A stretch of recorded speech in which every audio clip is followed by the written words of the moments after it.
Tell me something good. Wow, wow. Wow, wow, wow, wow, wow, wow. Tell me that you love me. Yeah. Tell me something good. That was an arrangement that I made in about 8th grade. And that was Rufus and the Incomparable. Shaka Khan. We've about had it with this candle. This has lasted a long time, you guys. I'm going to have to go get our little candles again. Okay, Crystal's going to be here tonight. I'm a couple minutes late because I had to wrangle the children. They're throwing balls over the top of the house. I don't know. Hi, everybody. Let's see what we got here. Well, maybe she's not here yet. You have a future in the music industry. So music was my first, obsession. And when I say obsession, I'm talking on the spectrum obsession. I was really, really over the top, obsessed with music, literature, definitely poetry. Anything that was like the classics, ballet, I was just, I don't know what's going on with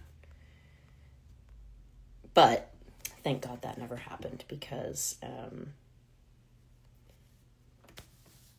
would have OD'd and passed on. And that's no good. Well, she's not here yet. Okay, well, I'm going to talk about something then. How about that?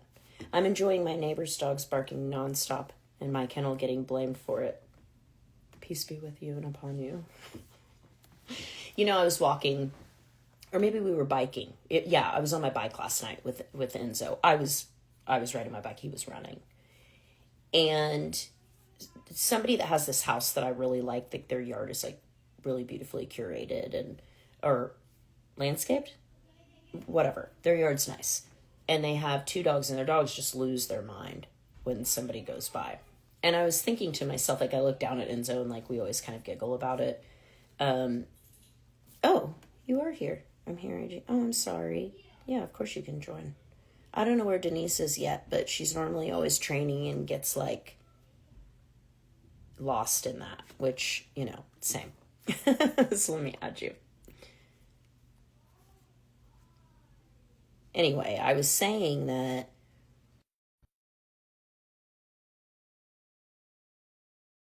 if my dog was doing that, as people just were walking by on the street, enjoying their walk, everybody has a different preference, truly, because it's just something that my parents didn't care if their dog barked at stuff. And I'm like, what are you barking at? Now, if somebody comes on my property, that's different. I invited you in. Why is it not?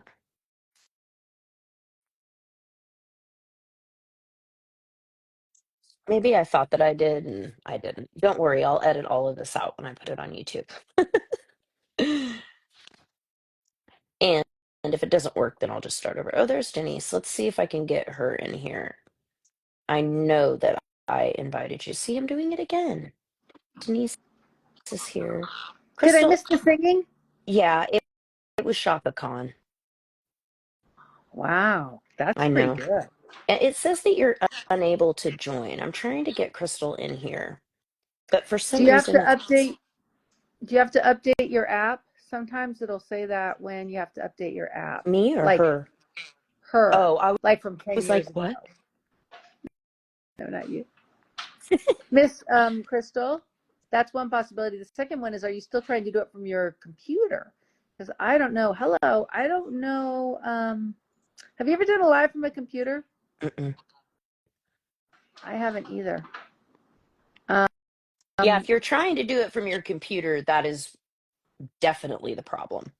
that's I what don't old know people that do. that's, I don't know that they have that function for multiple people. What do you mean are you asking on your, because I think you know if you're on your computer more than I know. Are you on your computer?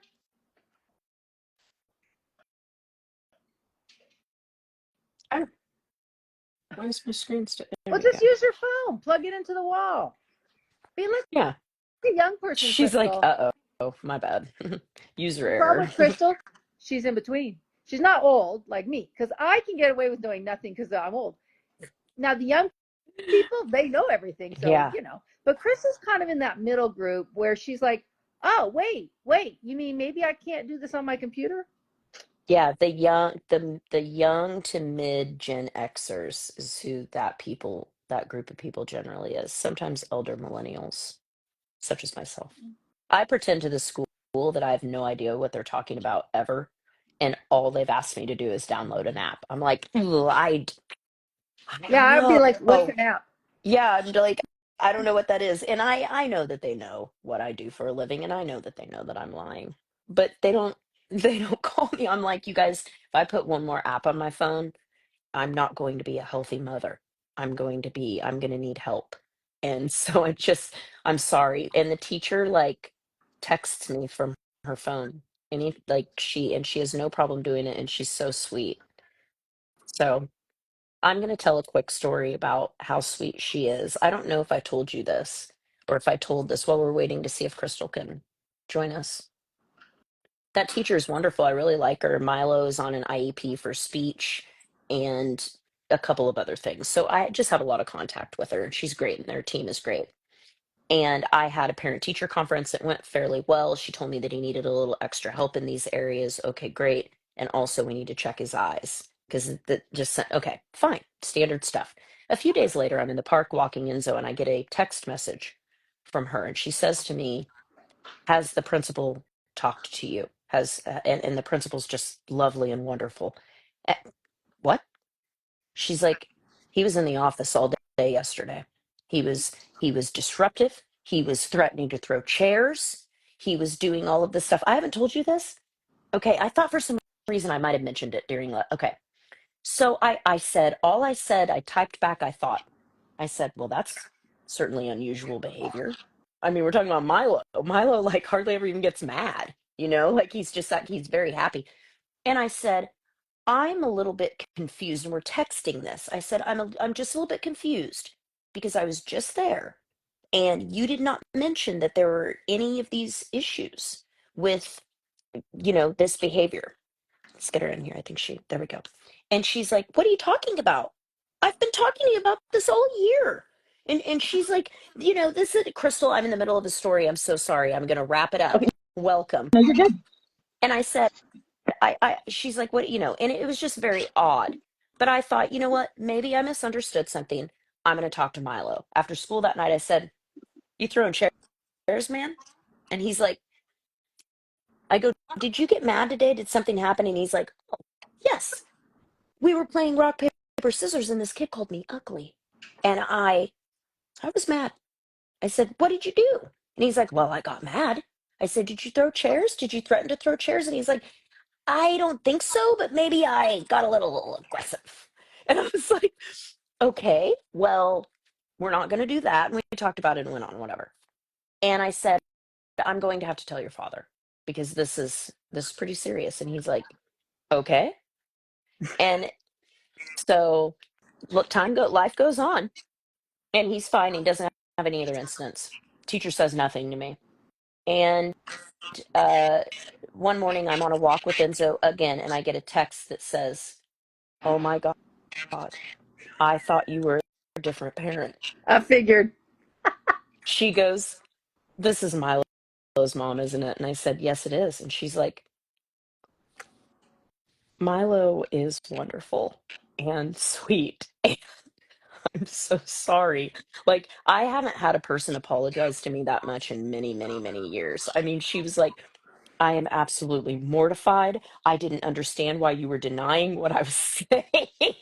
What if you're the kind of parent that whoops their kid too? I mean, like Oh, there could have been some ramifications to that little she error. was just, I mean, she just profusely apologized. I said, look, luckily, I'm very easygoing, and Milo and I had a great talk about it. And I'd also like for you to know that he covered for you and took the total blame for something that he didn't do. And I didn't do that. Layla would have lost her mind. I did not do that. That's not. And Milo was like, I don't think so, but it's possible, and I am sorry. Is that gaslighting yourself? Like, I don't what the hell is know. that? So then I go back to Milo and I say, did you take the blame for something that you didn't do? And he's like, well, it just didn't seem like that big of a deal. What, bro? Yeah, I was like, you should have said that didn't happen. And so I think really what it is that Milo struggles a little bit with his memory. He just, it's kind of, he remembers what he wants to out of the day. And since nothing really remarkable happened that day, he didn't remember. I don't know. Anyway, so be That's a good careful who you're story. texting, people. You got to put the names. You can't just rely on those phone That's numbers. right. You got to put the name in there. That's right. Also, I did not know that you could see what I typed. So Oh, I would say something like Internet Jerry. Actually, I would say Jerry Internet because I suck. Well, I did not know that if I said like Jerry the butcher, that you would see that, and you do. You see what I when? mean. I know that because somebody sent me a screenshot of our conversation, and I realized that they could see what I had named them on my phone. Oh, their contact name. Oh, yeah, for sure. Well, that could be terrible. Like, you need to know these things. Somebody out there did not know this, so I'm putting it out there because I Yeah, don't know how you, because my memory's bad, so I and have to know things. I really go for it with my friends. I do really obnoxious pictures. Um, Coco's is an eggplant, just like just so every time she sees anything I screenshot her, she sees that. Anyway, welcome to our Oh, circus. shall we introduce our Let's guest? do it. I'll Let's do Can it. you even introduce hear her. me? Huh? Can you hear Yeah. me? Yeah. The one Okay, thing cool. that's good is when you're not talking is to mute yourself, because with the three of us, sometimes we end up with background noise. So I just do that as a habit. So just throwing that out there. All right. This is my friend Crystal. I talk to her all the time. She is my talk me off the ledge buddy in the world of dog sports when I'm sure it's over.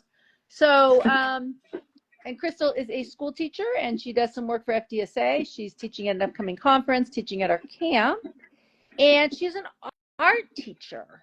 And so that is what kind of prompted this, like, hey, let's talk to Crystal.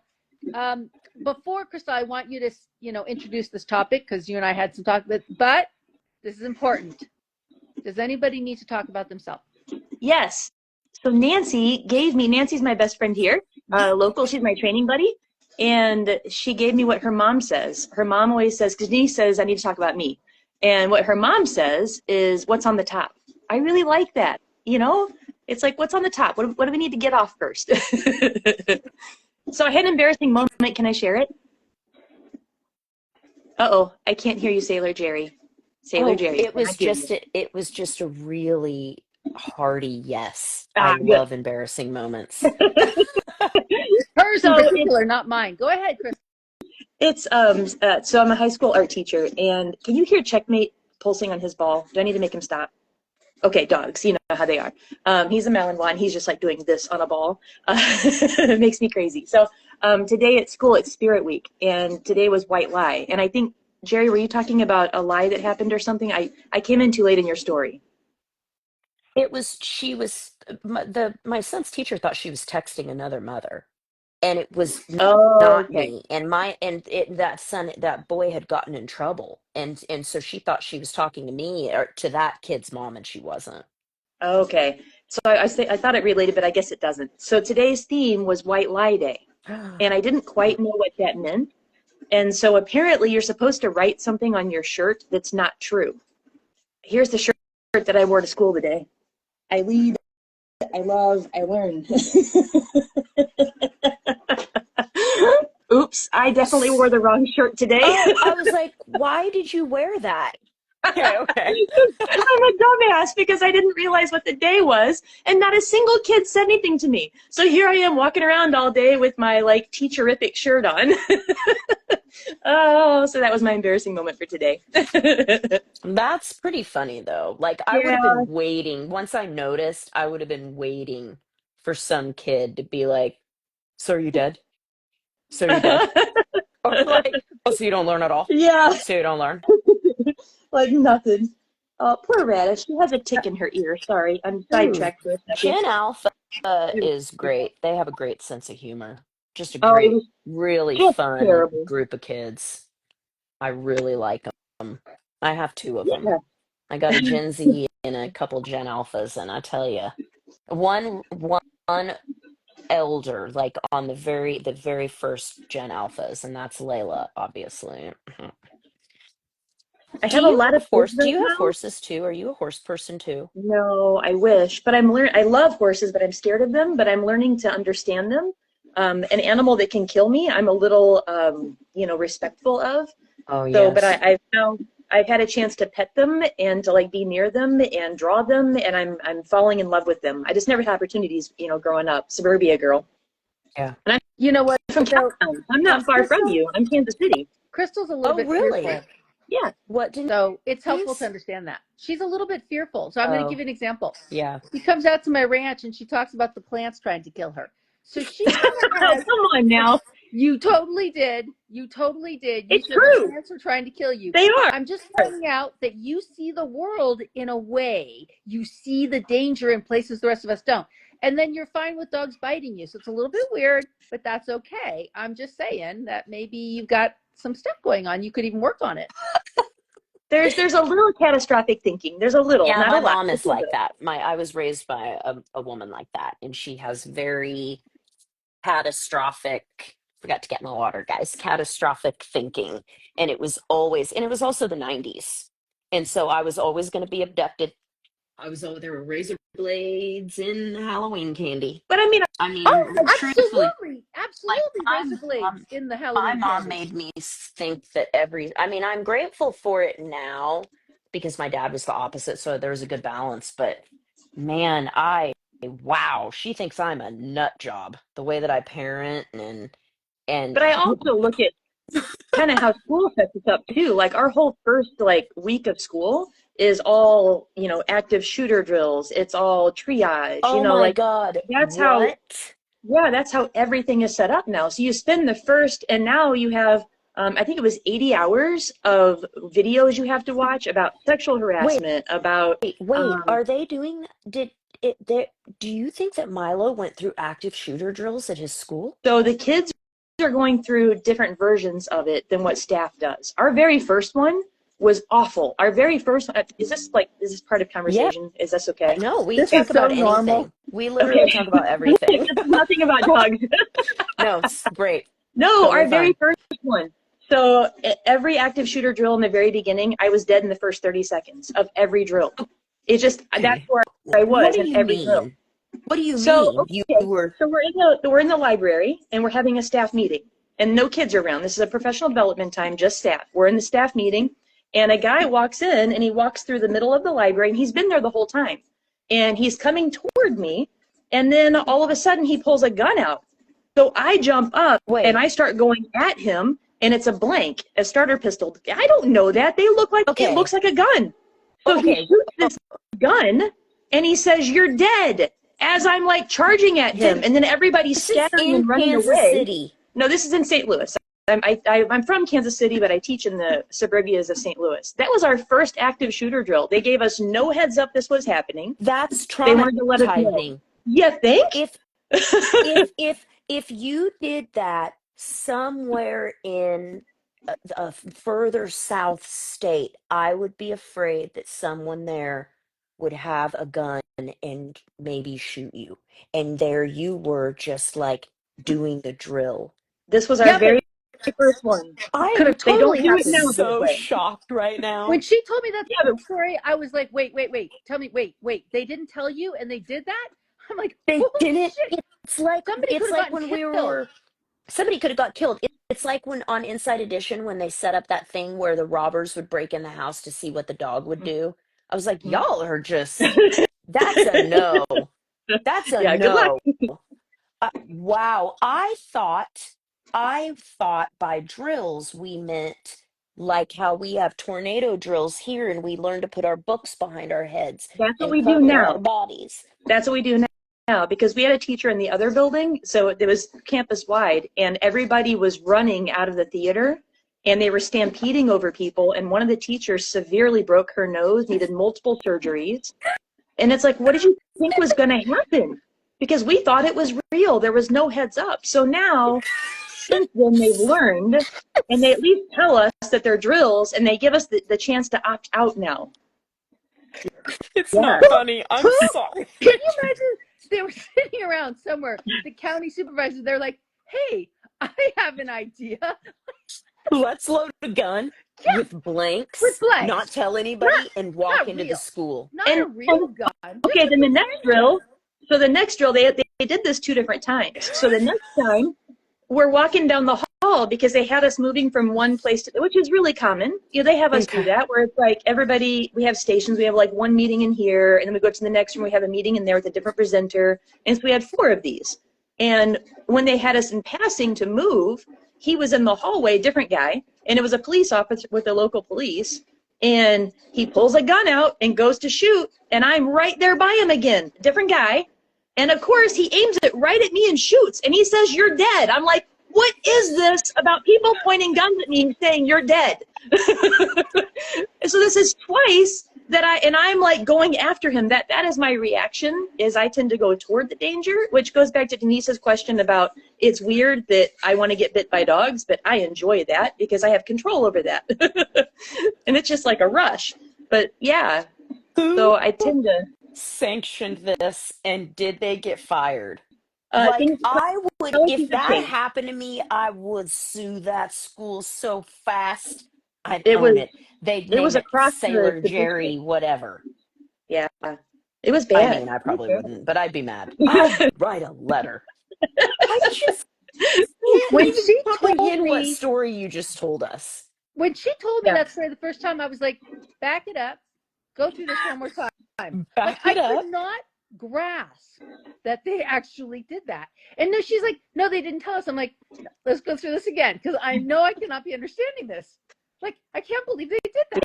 But but honestly, I mean, we're not gonna do this all thing. She can tell you hours of stories of stuff. This is why she's retiring at the end of the year. Let's all be thankful and grateful. Wow. Because they do some pretty crazy stuff. Wow, St. Louis, they're wilding out there. Okay. Wow. Well, so I'm going to be a dog trainer when I grow up. So that's what I'm going to get it. I get if you're living with that kind of danger all the time, it makes sense that you'd walk into different settings where it's like high octane, high emotional octane. I mean, every day when I walk in, I make sure all the safety protocols are in action. So I've got my safety chair, I've got my crisis binder, like every day. That's the first thing I do every day when I walk in. And I have a plan for 130 kids that I care for every day to make sure that they're going to be safe that day. So that is the very first thing I think about every day. Hey, it worked. Maybe I mean, it worked. Just randomly shoot at their teachers. Yeah. Keep them safe so far. What's the cost benefit there? Like, how traumatized are you? You know, like, what is it? I'm sorry, if somebody did that to me, I'm gonna find them. I'm gonna find them, and some other time I'll sit on the streets. Like, you pointed a gun at me and fired a gun at me like that. I don't care if there were blanks in it. There's like even protocol on movie sets for stuff like that, and when people don't follow it, yeah, you know, like, we all now, the name Rust is synonymous with that. Is just so strange to me. Wow, I feel like I learned something. I will say the first drill, well, that library, that first drill, I can still see his face. That's weird to me. You know, it's like, but there are a few people that I can still, like, in those moments where it was like, whoa, that just happened. Because it was kind of surreal to think, like, wow, that would have been it. Yeah, that would have been it. Yeah. I mean, it's true though. When you think about it, how fast it really happens. Yeah. Wow. And my first reaction when I saw the gun come out was I was jumping over the table to go after him. And the people that were next to me were like, what are you doing? And then it was like, everybody scatter and run. Yeah. This is why I just work alone and do virtual training. I'm looking forward to it. Gosh. So I'm retiring early. Wow. She needs to retire for her mental health. But even though this is a really interesting conversation, we could talk about dogs too. Yeah. What do you Yeah, think? I want to talk about how, yeah, I want to talk, there's lots of commonalities in there of like just the topic of working in situations that are really dangerous that then become normalized for you that are not normal for other people. Like it's not normal for other people to want to work with aggressive dogs. Really? But some people, yeah, I don't know. I mean, I don't know. That I'm part not of one my of them. brain didn't develop. It just didn't. I'm like, I see the really pointy bitey dogs and I'm like, ooh, I bet that one's tough. Well, Like, let's go teach him. let's break that down. What do you think that is? What do you think that is? Is it like the need? Is it like a problem solving thing? Is it part of our culture? Is it part of like saviorism that's in our culture? Because I look at an animal and I'm telling you, I gotta talk myself down off the ledge. I gotta talk myself off the but no. You don't need to do that. You don't need to get involved in that. What But is that in Jerry, in keep in mind, ourselves? she's talking dog sport aggression. She's not talking behavior. We're talking the good kind, not the bad Oh, kind. the good kind. Oh, okay. Good Oh, time. just She does well, decoy I'm work. never dealing with that No, kind. she does decoy work. And Jerry, you'd be an Mm. amazing decoy. As a matter of fact, the more I think about that, Crystal, we got to get her on board because you'd be a good decoy. And you know why? Because you've got the moves, you've got the like the dancer thing. You would be I a like Yep. that one decoy that you always show. He made me interested. Is his name Joaquin. Joaquin? Yeah. I saw Yeah, him today. Joaquin is amazing. he made I saw him today. me Heck no. actually interested in it because he has a very cool style. He's super. You could come out and we'll put a dog on you. It'll be so fun. Oh, good. This is great. We'll have to set a date for that. Have to get together. But you know what? I really, In June. Crystal. Now the problem is we're going to run out of time to talk Like, about this topic great. because this Yeah, thing let's do sets us it. off at 5 o'clock, Sorry. and it's such an amazingly good topic. But it's basically Crystal and I were talking about the art and science of dog training. What Ah, does that yeah. even mean? What does that even mean, Crystal? Yeah. So, I think it started because of labels, didn't it? Isn't that what kind of got me all fired up? Yeah, I mean there's books about the art. There's a book called that. Yeah. Is Well, it a science? Is it an art? Is it what got both? me fired up was I was listening to a podcast and they were talking about taking away labels because, they were like, I don't want to use the words temperament or drive or reactive. And it was all of this sensitivity to all of these words. And it just got me fired up. I was like, I felt like it was very elitist in Mm. the way that it was being presented because then it was congratulatory that this trainer wasn't relying on these labels and they were thinking through it and they were asking these questions and I just thought words matter. And I think that, and then Denise and I kind of had a chat about the whole label thing. And um, she's always so good about helping me figure out my brain because I can say, this bothers me. And she's like, yeah, and here's why. And I just Mm. felt like it was a lot of emotional policing. And it was all really just like this trying to make it intellectually rigorous, that we need to make everything bigger and harder than it is. Yeah, it's making I said it to Denise today. Everything has to be a think piece and it's like no it doesn't. Everything is not a think piece. This Yeah. goes to what you and I were talking about, Oh, Jerry. okay. I So love it that topic. absolutely does. And so the conversation that Crystal and I ended up having, see, I think labels are useful. And let me tell you why. If you tell me that your dog is destructive, this is the example I use because I have a dog who's quite destructive, more than any other dog I've ever had. I'm giving you information. First of all, I'm telling you that something is happening. I don't tell you what the dog destroys, but I'm telling you something is happening and you know what destructive means. But I'm telling you more than that. The fact that I used a word with a negative connotation tells you that I'm having feelings about it. Now, what that does, you can choose to ignore my feelings and just act like I just said, the dog, he likes to chew up his dog bed. He likes to chew up his bowls. That's very neutral and that's a description, right? So you could say, well, you should just describe the behavior. But when you put a label to it, it describes the connotation. But the problem I see is if you take away the label, you lose knowledge of how the owner is reacting to the behavior. I need to know. If the owner is like, oh yeah, he likes to chew up his dog bed, ha ha ha, whatever, that's very different than the owner saying he's very destructive. And those two things put me in a different frame of mind when I'm interacting with that person. Because in the one case, you don't train a dog in isolation, you train a dog in a situation. I want to know how the person perceives the dog's behavior. So I don't just clinically describe behavior, because I do care about how it's being perceived. And so, so then we started talking about this art science thing. And in the world of science, we describe behaviors. It's very clinical. You use words very accurately. You're supposed to describe words in a very accurate way. It can absolutely get to some weird elitist stuff where you're talking to somebody who's like, you're like, well, you know, if you keep using negative reinforcement, that's just kind of rude. When you're talking to your average pet person, you're demeaning them when you do that, even if you told them what it meant, because it takes them 30 seconds to remember, and if they do, and to reprocess it. Why not just say it? Just say the thing, right? You don't have to make this hard. And so then we were like, well, where's the problem? And you'll hear people talk about art. And the thing is, science is so good at isolating a variable and testing it, but science rarely can take a bunch of variables because it's not designed that way. And so I was telling Crystal about there's this book called Traffic, and it's 400 pages on traffic. It's amazing. It's a great book. And they talk about the reality of self-driving cars. And this is a great example of science. Years and years and years and millions and billions of dollars have been put into developing self-driving cars. And that's a very scientific thing. A computer looks at, if a person's in the crosswalk, then you do that, right? That's what a self-driving car is. It's this massive computer, right?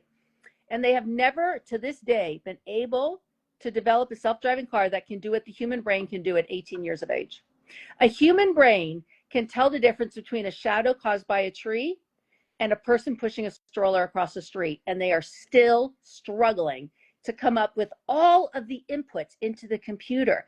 And that's how I look at dog training. I look at all the amazing bits of information we can get from science, but at the end of the day, science does not have the human brain. The ability to take those billions of pieces, that comes from getting your hands on hundreds and thousands of dogs. Because after you've seen hundreds and thousands of dogs, you're a practitioner. That practitioner has what the scientist can't ever do, any more than a self-driving car cannot duplicate what the human brain can do, because the human brain, without even knowing it's doing it on a subconscious level, is pulling in all those variables and saying, oh, that's interesting. When the dog lives in this circumstance with these kind of things at about this age, roughly this breed, these are some of the things that might happen. You tell the owner that, and they think you're some kind of voodoo witch. They're like, how did you know that? You go, I've seen a lot of dogs. And I've seen this scenario, this thing you described, and so this is a normal result. Yeah. And that to me is the art. That's for me. Like, the art of training is what the human brain can do that only the human brain can do. You know, science can't tell you why German Shepherds get real weird and don't eat their food a lot of the times. Like, they really don't. If you ask any veterinarian, they can't even tell you why dogs eat grass. They don't know. You know, because there's just limits to some of the stuff. But if you're around enough dogs, you see it. Like, I have seen, oh my God, tens of thousands of dogs. I mean, a vet clinic is a big vet clinic has a high volume of patients, and so you just see a lot of, and the 100th time that you see something, you're like, I've never read that in any book. I didn't know. Or you'll say that to an owner. Yeah, there are a lot of German Shepherds do this, and they're like, really? Yep, they just kind of don't eat sometimes. But now science has caught up to that knowledge, and we know that, like, your gut is your second brain, and that's probably what's going on, is that they're just running a little anxious. And so there's just times where but nobody knew that before. We just started learning about our gut being our second brain as human beings. There's so many examples of that where you just see it so much that you realize, and I tell my clients this, I understand what you're saying about you've never seen this before, but just let me paint a picture for you. There have been billions and billions of dogs that have lived, really, over the course of time. You have lived with maybe four. So your sample size is very small. I've only seen tens of thousands of them. And that's a small sample size if you consider, how many have been alive. So it's important to have that perspective. It's very true. And I'm thinking too, you guys as influencers and myself as a teacher, and soon to be a trainer, I do feel like our jobs are to connect with people. And that I believe is where a lot of the art comes in. Because if we're making people feel like they're doing it wrong, when they're trying to describe something, I think we're shutting people down so much. I'm also, if I go back to that kind of that labels aren't evil, they really are great tools. And I know in general, I'm feeling kind of, I'm going to call it grief because it's the best way that I can think of it. I've been a teacher for 23 years, and I feel like I'm grieving this kind of a loss of a shared language because we used to be able to talk a little more freely with each other. And I had a really heart-to-heart conversation with my principal. And there's a lot of stuff now that he can't say or he can't be himself in a lot of ways. And I feel the same thing. Like at the beginning of the year, it was last year, I think. I introduced my kids in my AP class. It's a small class. It's the best artists in the whole school. These kids are like art degree bound, or like it is their passion. Like they are ate up with it. I don't have to give them homework. Like they love it. That's what they do. Like I have to make sure they're doing their other schoolwork because they're so ate up. And I make the comment that this is our little art family. And that night I got a phone call from a parent saying that don't you ever use the word family with my kid. I am their family. You are never going to be part of our family. And it's just a different time. And I kind of grieve that I can't have that connection, and I feel it culturally. And I feel it even in the way that we use our labels, and the way that we can talk to each other openly. This is exactly, Jerry, what you and I were talking about earlier today. It's just a different aspect of it. It's the idea that we're shutting people down in communication because they have to do it the right way. You used the wrong word. You said that was a management situation, but it wasn't. It was actually an aversive. It's like, how about we just listen for understanding and let people express themselves with the tone and the words and the feelings, and then you understand what they're trying to tell you. The words don't matter, but the words are that's why we have connotation in language. The words tell me the emotions underneath, and I want that information. Plus, frankly, language is shorthand. If you have to describe everything, we aren't going to get through a day. Mm-hmm. If you can't just say, I Mm-hmm. want the green can, you have to go through all this. Well, the thing on the third shelf up to the left, underneath the thing that looks like a And square, is it there's a reason. really green or is it more of a teal? Because I feel like the labeling is dangerous if you Right, call it. right. And I think green is really a color of nature, and now you're applying it to metal. And it makes it so hard just to have conversation. And we see Yeah. this in the dog world so much that somebody says something, they use a word, and somebody else comes in and slams them, even though if they just put an iota of effort, they understood. Mm-hmm. But there's so much judgment wrapped up. It's like, why do we make it complicated? And then we tend to call it, well, science describes things. Yes, I know, but science isolates variables. The human brain has so much emotionally driven content going on. We need to Mm-hmm. acknowledge how that works. And I mean, are we really going to put down the ability of the brain? The brain is incredible. So I agree. I think we actually are shutting people down. They're afraid to speak because they don't want to get made fun of. They might use the wrong word Yeah. and show that they're Or they ignorant. feel like they really have a passion and an understanding for dogs. They feel like they've helped a lot of dogs. But if they don't know the lingo, it's just, I've just seen a few things recently where I'm like, what?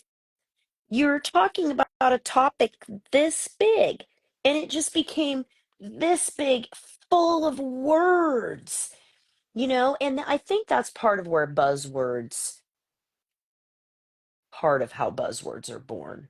They get thrown into conversation unnecessarily in industry or among professionals, and then that, because everything's on social media now, it leaks down into common speak of like reactivity.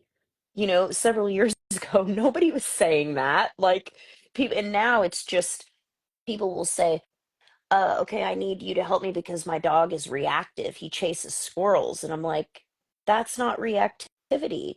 So now the public thinks, and the couple of posts that I've seen, I've thought, that's what's going to happen to that word.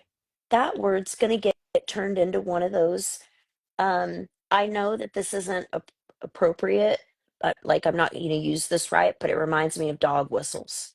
Like, I don't, do you know what I'm talking about? Not the literal dog whistles, but like when you hear something, and yeah, and I'm not saying anything about race, but it's like, wow, that's pretty powerful to have such a command over the language and to keep repeating the sort of academic talk. I don't know, it seems very powerful to me to wield it like that, or If you misuse maybe. if you're a dog trainer, if somebody says to me their dog is reactive, the first thing I'm gonna do is, who are you? Are you a pet person? Are you a dog sport person? Like in my brain, like if Crystal says a dog is reactive towards people, I know that I don't need to ask a lot of questions because we speak a similar language. But with somebody else, if my neighbor said it, I would ask questions because we don't always speak the same language. The pet language may not be the same. But see, to me, it's okay as long as you know who you're talking to. If I say to Crystal, my dog is high drive for food, she's going to know what I'm talking about. If I say my dog is insane for food, she knows what that means. If I said that to somebody who's not in the dog world, but that doesn't mean we stop using those words. It just means we use them with consideration for the audience. And Yeah. so when I think of art and science, it's like we really need both, but one is not above the other. They are giving us different things. When somebody's a practitioner, been doing it for 50 years, I may not agree with many of their choices of training, but I do want to hear their stories, and I do want to hear what they have to say about connections they've made, because I find those, even if I come to a different conclusion, I find the way they package it interesting, especially if I know it's a person who has low bias. Like some people, they just aren't very clear thinkers. They just aren't. Like one day they went out and it was foggy, and they saw a deer that day, and so then it's like whenever there's fog there's deer, whatever. You know what I mean? Some people just don't get like that two things can be a coincidence. But when you're talking to someone who is a clear thinker and understands cause and effect, yeah, I want to hear what they have to say about their life experience with training dogs. Yeah, thinking about what you were saying about the kind of the loss of language, when we get too rigid about the right words, we really are risking losing the people we're trying to help. Because I think about, drive, reactive, sensitive, those aren't problems. Like they're just starting points. And I think the problem, like you said, is just it's when we stop asking questions after using it. So you have to know who your audience is. And I think that's where you guys are in such a tight spot as being influencers, because you don't know who your audience is all the time. So, I mean, I don't envy you for having to deal with that. Didn't that But just come also, up I the think, other day too, There, Jerri? I can tell you that some of them are 15-year-old girls 13-year-old boys. Yeah. and boys. Yeah, I mean, yeah, for the most part, I think you know who your demographics are because you can look at your analytics. But in reality, Yep. you But a lot of just do the 45 best year you olds can.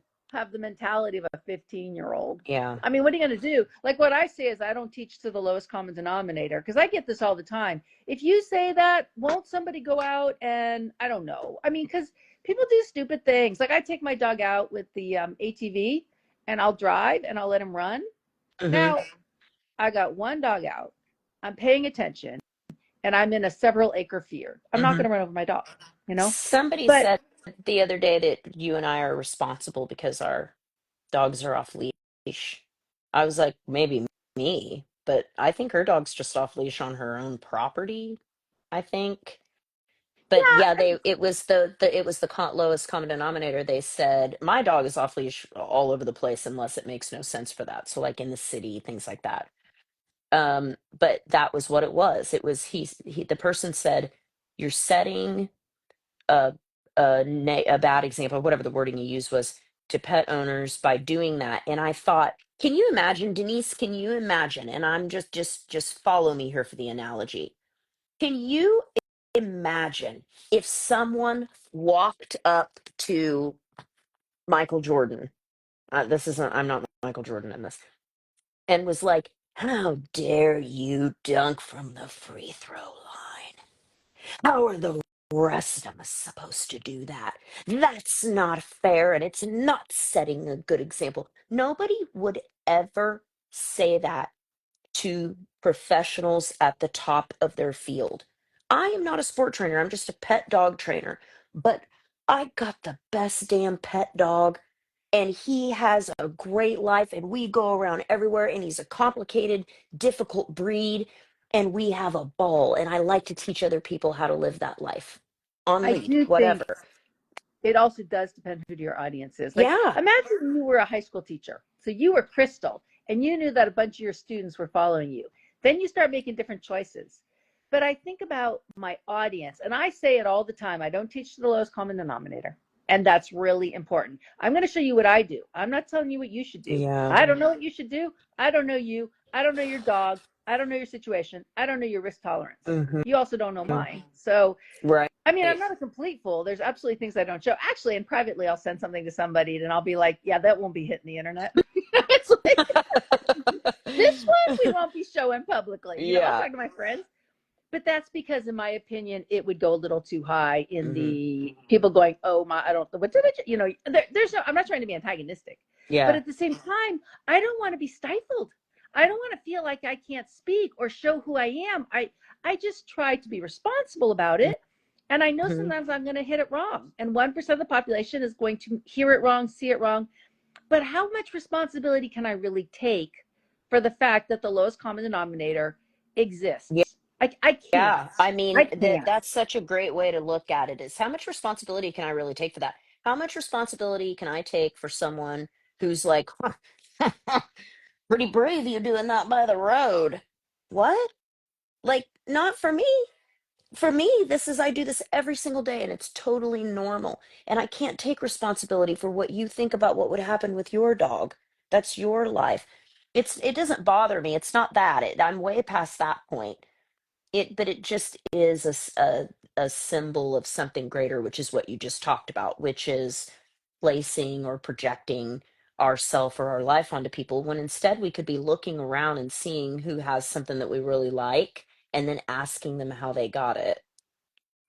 It seems like a much more fun way to interact with each other. More genuine, Yeah.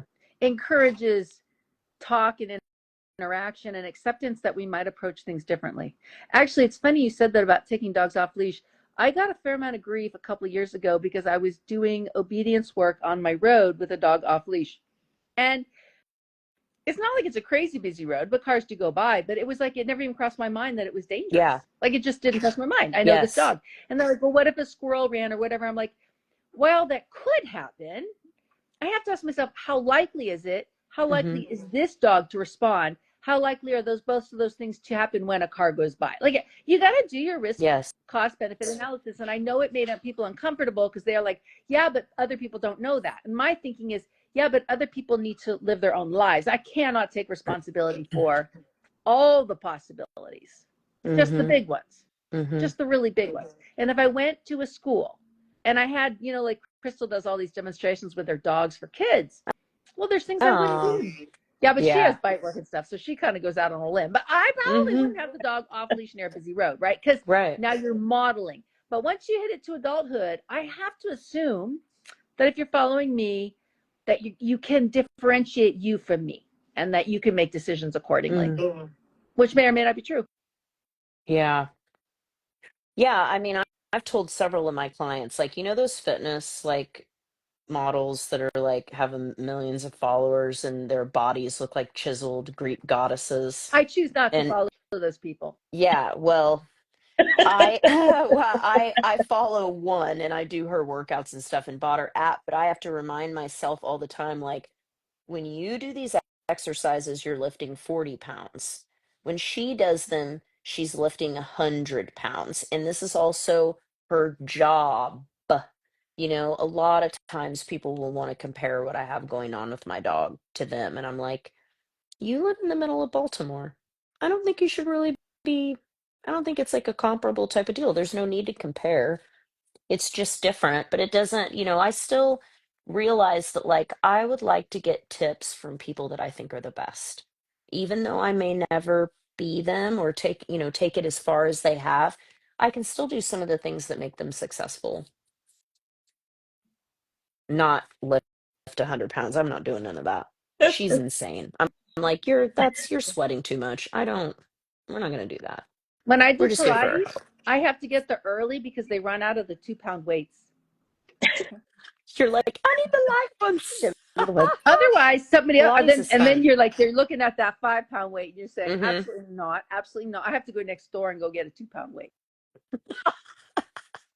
You don't just do it and be like, I hate my life. No, Yeah, I, Pilates with the 5 pound weight, I'd be that's too terrible. tired. Then I would have to, this would be worse.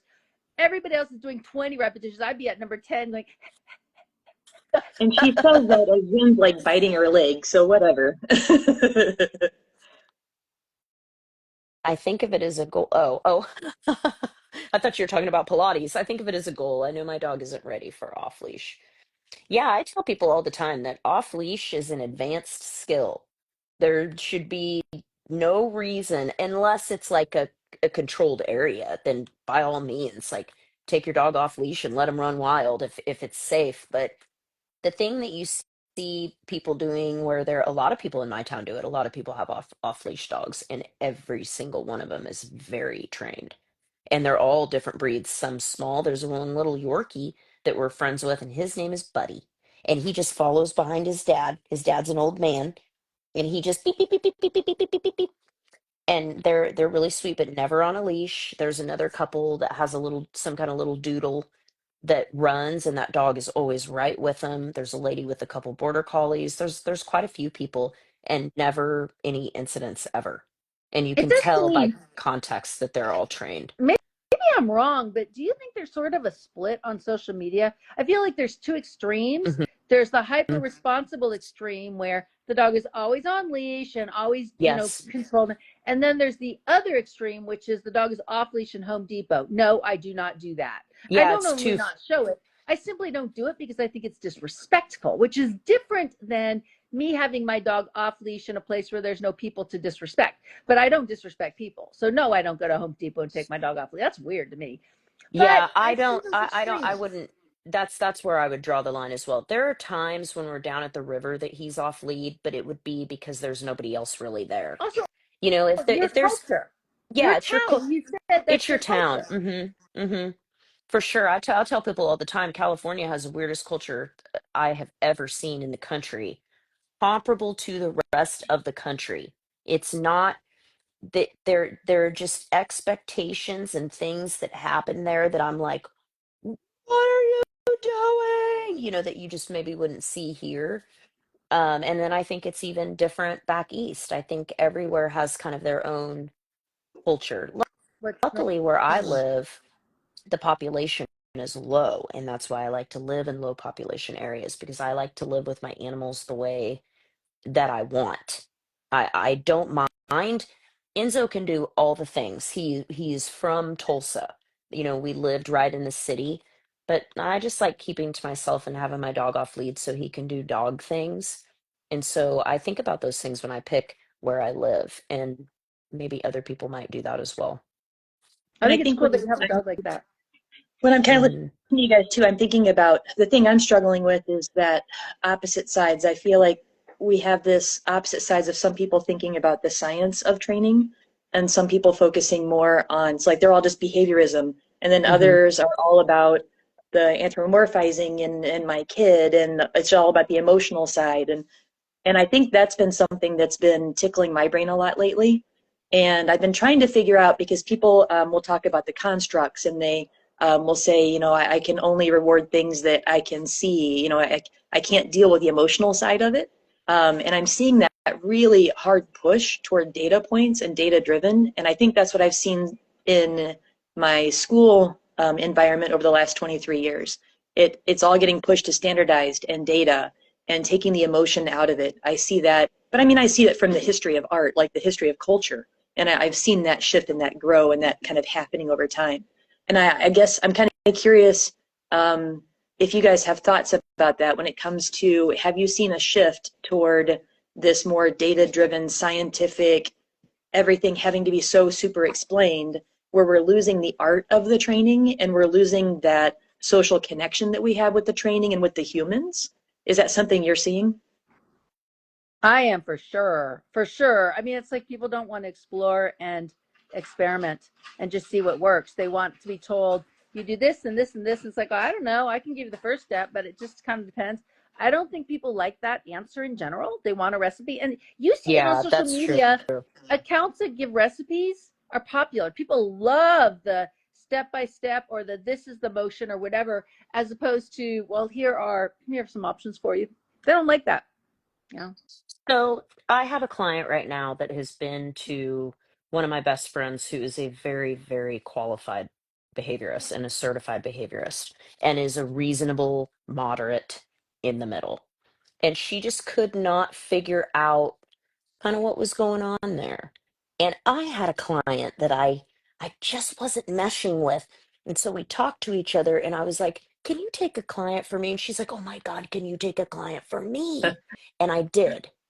And I started working this with this woman. This is intimidating for me because Madison a is better than I am, I think, at this. She's just been doing it specifically a little bit longer than I have. I have my own strengths, but so I'm intimidated by that, thinking, well, what do I really have to offer?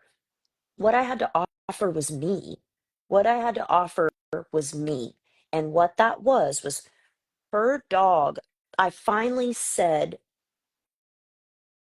"I don't think that she wants you to touch her." I mean, it made me want to cry. Like you know what I mean? Like, I can't imagine somebody saying that to me about my dog that I loved. And I said, "I'm not saying any of this to hurt you, but I've been watching and she thinks that you're going to touch her and she is hiding from you all of the time." It was sad. And she took it very well. She was very open. And we began to work on this. And she sits down on the floor and she's got the good chicken and she's not approaching and she's doing all the things. And it's slightly slow going, but that's okay. And I said to her, "I think that you need to put a lead on her and let her drag it around." And she's like, "Okay, I can do that. But if I stop her from hiding from me, isn't that like I've been told I need to let her make space?" And I'm like, "I'm really glad you brought this up because, yes, you don't want to force a dog into something. However, at the off chance that all your dog needed was to stop escaping and to be told that's not an option anymore, we're going to come over here and do this activity."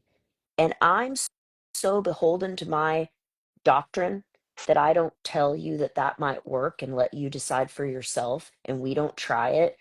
I don't think I'm being a good trainer because somebody would say, "You just told that lady to put a leash on and not let that dog go anywhere." No, I told her to not let it go anywhere, not to grab it, not to make it, not to. I specifically said, if you have to stand there for 35 minutes and she takes one step towards you, that could be a victory. It doesn't mean we don't try all the other things first and see if we can do this a kinder, a little gentler way.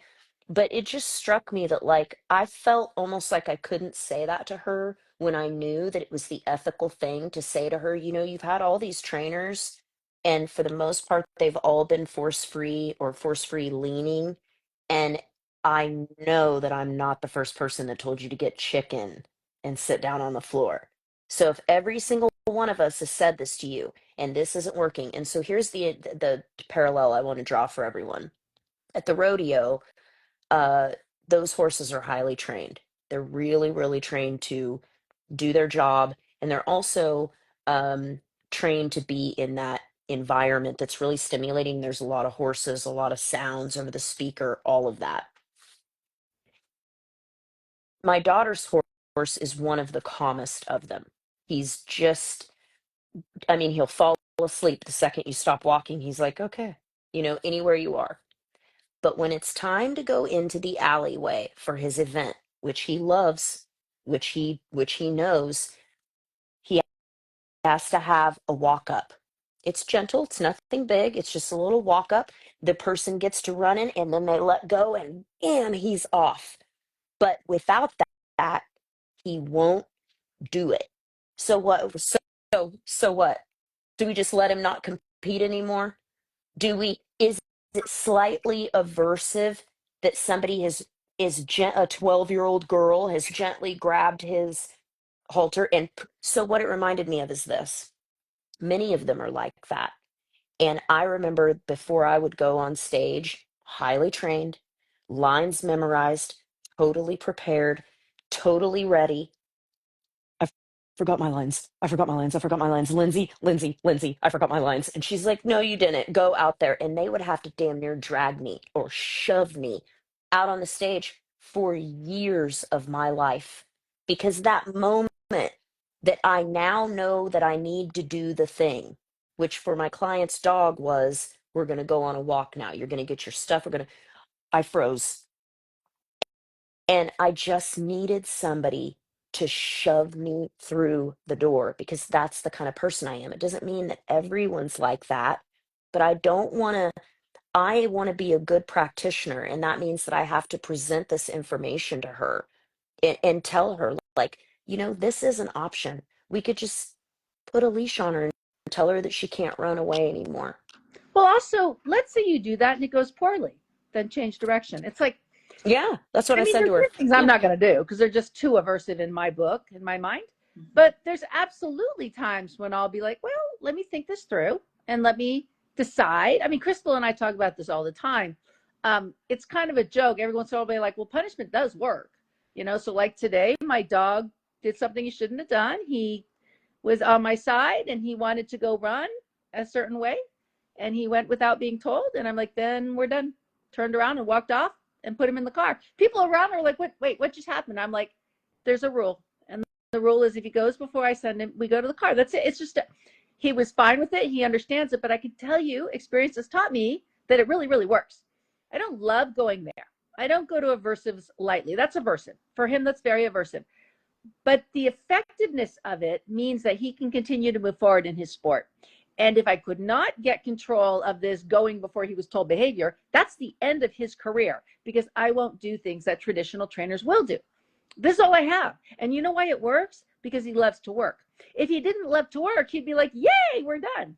So when I'm thinking about adding aversives of any type, and that I would call them aversive, I'm really looking at what alternatives do I have?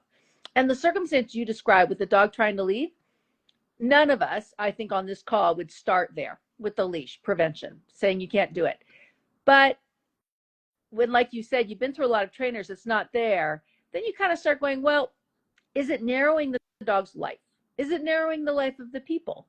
What's the worst thing that will happen if it doesn't work? The worst thing that will happen. When you let the leash go, the dog hides for longer. Okay, well, you just got some information. That didn't work. Now what? I mean, I don't think we should be afraid to try things. I have my line in the sand. We all have to have a line in the sand, right? You can decide what your line is, but my line in the sand is really about I won't mentally frighten a dog. I mean, frighten. I don't mean annoy. I won't mentally frighten a dog and I won't physically hurt them. I'll annoy them. I'll do things they don't like. But I think there's a big difference Yeah, between. I'll put a lot of pressure on him, especially if I have a good relationship with him. I put a lot of pressure on. But Sometimes I do. I'm like I don't that in like to. relationship, I think. I think that my friends think that too, probably, that there's some pressure there that I'm applying to, I don't know. I don't know if it's to get what I want, or I guess it depends on the situation, but I think that's personality too. But yeah, I mean, my line is I'm never going to go to the aversive stuff first. That's obviously a very obvious line because there's other stuff we can try. There's no need to be doing that. Um, I mean, that's just me. And then the other thing is, yeah, I won't tell somebody to do something I think will physically or mentally hurt a dog. If I think they're going to panic, if I think that they're going to do something where they would like defecate but like those kinds of things are just way too far. But I'm just so afraid of being a trainer that will go so far into the science that I forget how I was made as a person. And the things that made me were not the positive reinforcement accomplishments. They were great and I like them, but I'm just a different type of person and I learn through pain and really, really big mistakes. And then I'll have a like, oh wow, I'll have an epiphany and then I can change my behavior. I can change it pretty quickly. And there have to be dogs like So that. There what you're have to getting be. to is that, like, Crystal, I want you to tell your story that you've told me about your father and how you would push and push and push until you got in trouble. And Oh, the reason it's interesting yeah. is here we have two different temperaments of people who had very different reactions to consequences. And I think that's so relevant with dogs too. Yeah. So I tend to write a lot of things down. I have so many things I want to say. It's not even funny. I've got like a whole thing of, You just pages turn here. in earnest, Crystal. None of this polite waiting. I'm really learning hard. My little ADHD like jump in brain. This is my my editing skill. I write it down now and then I wait for my turn. So the story that Denise wants me to share is, I always think about this. I feel like I can relate so much with my Malinois because they are impulsive. I'm impulsive. I just can't help it. Like it's what I am, and I feel this this urge, this desire to be a little shit. Like I feel it, and I know that I'm going to ignore the My like daughter annoy the has piss that. out of people. Yeah, you guys are Yes, and I the hate it. pesterers. Yeah. Yes, and I feel it. Like I want to be like, I touch you, I touch you, I touch you, I touch you. And I know I'm going to make the person mad. I know they're going to have a reaction. I know they're going to be angry with me, and I can't stop myself until the magic word. So I came from a spanking family. I love you, Dad. I have no judgment. Like it worked for us. It was fine. And it would be, I owe you one. And I would push until the moment where I heard, I owe you one. And then I could be amazing. I was the best kid for the rest of that trip, the rest of that day. But my parents were consistent. And we could be away from the house for 10 hours and we could get home that night. And guess what? I still got that spanking. Even after we had a glorious day and everything was wonderful, that whole day I controlled myself and I had the capability of doing it. But I didn't at first, not until I had the consequence or that thing that kind of put the regulator, the governor on me. And then at the end of the day, I got my spanking. And it was always that if I cried, that's when he stopped. I started crying before he hit my ass, okay? So it was a flap and it was done, right? So hopefully you don't like judge my parents because they're amazing. Oh, no, my dad spanked me and I had the exact same experience. It worked Yeah, because my dad I never mean, ever spanked me out of anger. And he nope, told me that. He said, yep, I will never spank you out of anger because I'm bigger and I could hurt you. And he said, yes. so I would have to leave and pontificate in my room, my punishment, like the man in the iron mask up there. And then I would go, and that was part of what made the punishment so Yeah, like so yeah. effective was not only did I did a thing, but I'm making my dad have to spank me, and he does not want to do that. Like, My you dad didn't know, want I to mean, I either. was his little Yeah, girl. Yeah, like that really bothered that. yes. So it worked for me. Spanking worked for me. Not I when my felt mom bad did for it. my dad. How do we feel bad for our parents having to spank us? Like, but I knew it. I pushed him to that point, you know? Yeah. I mean, I remember we were in a Sears and he was being ornery and he shoved me in a shed and I was bang, bang, bang, bang, bang on that shed and made a huge ruckus during Christmas and everybody's like looking at us and they're like, oh my gosh, like that was the rambunctious kind of kid that I was. You know, when I came out of the shed, like, Dad, why you do that to me? And they're like, oh, the poor child, you know, she's special too. And my mom is gone. Like she's completely across the mall on the other end. And my dad is just like, what? And people are like, you're the evil, you know, I mean, so that was the kind of little hellion kid that I was at times. I was a good kid, but you know, it was just that pushing. And I see it with my dogs all the time. You know, it's that same, like, I can't control myself, but they can.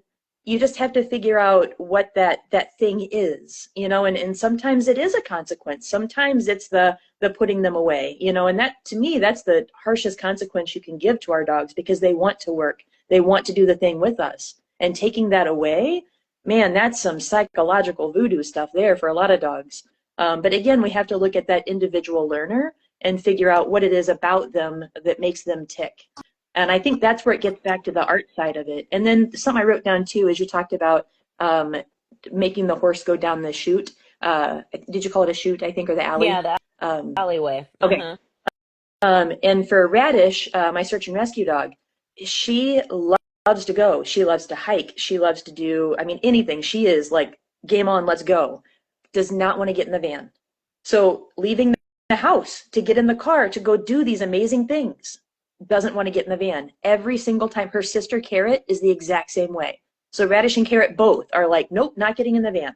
And it's just, I put a leash on them, I put them in the van. We go have a great day, but it's the same thing. Should I leave her at home to like be by herself and not do all the amazing things we do?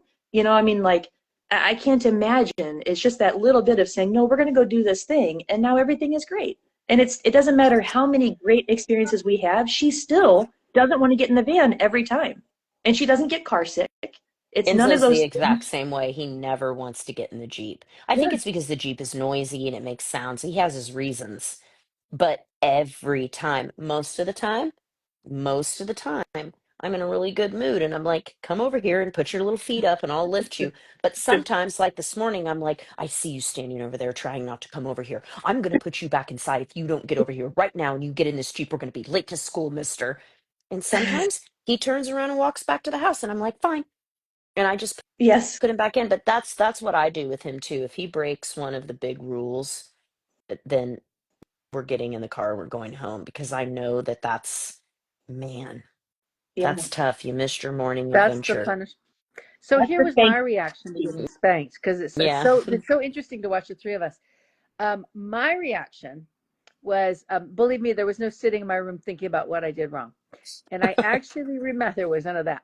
I remember when I must have been fairly young, but I remember thinking someday I'm going to be the adult and I get to be the one who punishes. Yeah. I probably had that same thought too Wrap your head at some around that point. because Like, that's like, can't holy shit. wait. And I'm not that person now. That's for sure. Like Yeah. I'm very pacifist, but in my little young self, I wanted to have power. And Hmm. children don't really have power. And maybe Hmm. I don't know, maybe I felt powerless in my family. I don't know. But now it horrifies me. Like now I just kind of think back on that and think that's horrific because some people actually grow into adults and hold that. You know Some what I mean? Like some they people hold that. do something very similar to that and go, I just want a child so I can have someone who loves me.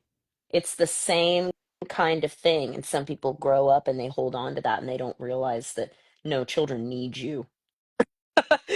It's not so that you can have someone that loves you. It's your job to love them. And so now you have to, if you already didn't have anybody to love you and you're feeling lonely, now you're responsible for someone and you may not be the healthiest that you could be. Yeah, I mean, you think things that just don't make sense sometimes. Well, I think of my hopefully, friend with Nancy. reflection, as we go into our 20s or whatever, hopefully at some point we try to make sense of that and come out to a better place, but clearly not Yeah. everyone makes it. Mm-hmm. I see my friend Nancy, and I'm going to tell the story wrong, I think, but it was really funny to me. She has two kids, and she's a family that they don't hit.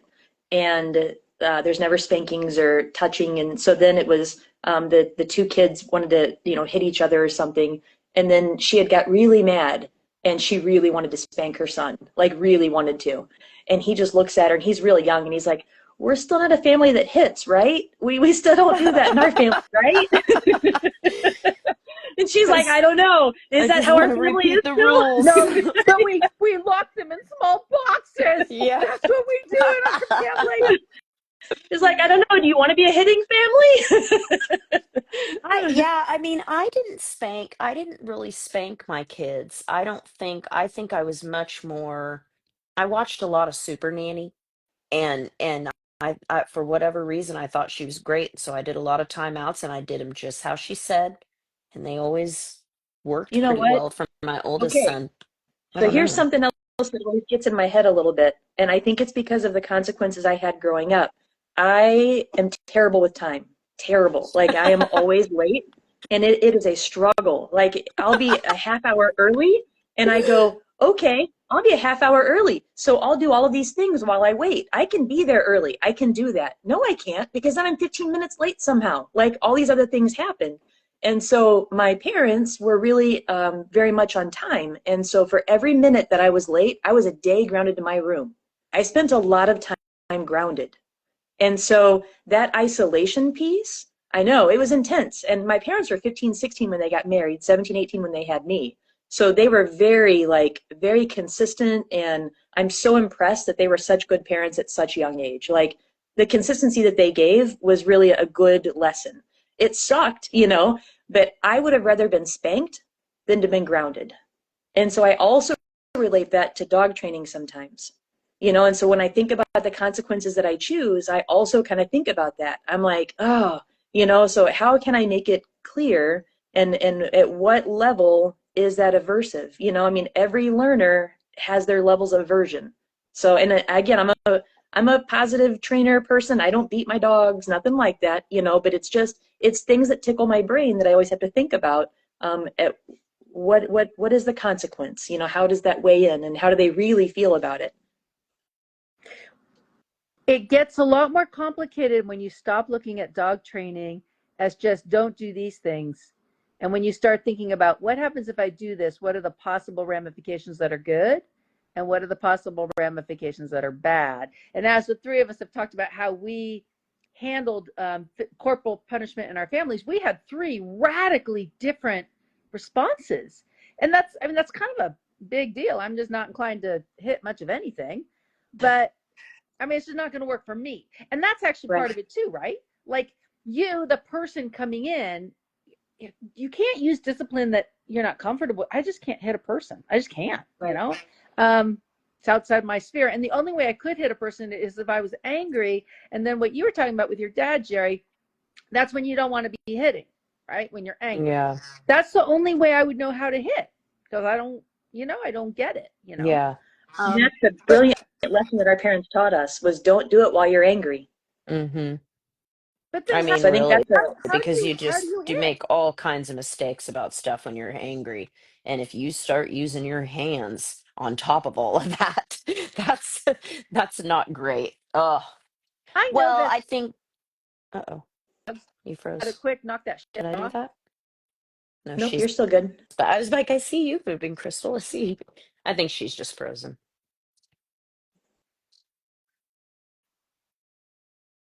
Oh, oh, I hear her as a computer. Can you Yeah, hear? I hear her as a computer robot Okay. too. All right. So it She's must be her back. again. Oh, Yeah, now you're a you were going. now you're a slow robot. Am I No, the I problem? think your audio's okay now. I think your audio's okay. All right. What I was saying is I've talked to a friend of mine about this, that every once in a while we go to a lot of conniptions in the positive reinforcement world in dog sports not to use punishers. And Mm-hmm. sometimes it's pretty obvious to me that one quick punisher would probably communicate to the dog much Mm-hmm. more quickly and effectively than all these crazy ass things I think up. Now, so I'm not going to change my ways just because I like what I do and I'm having fun with it. But I think a person has a valid argument when they say, do you think it might just be clear to the dog if you just gave them one hard pop, or I don't even know what the issue might be? And I would say that for some dogs, yeah, it probably would be kinder because it gets it done with. Now, my own personal dog, I don't even think he feels pain, so I don't even know how that would work because I don't think he cares about anything.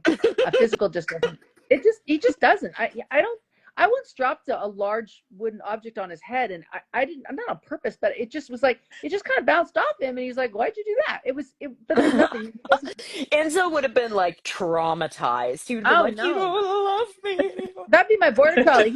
He'd be hiding outside for hours. Yeah.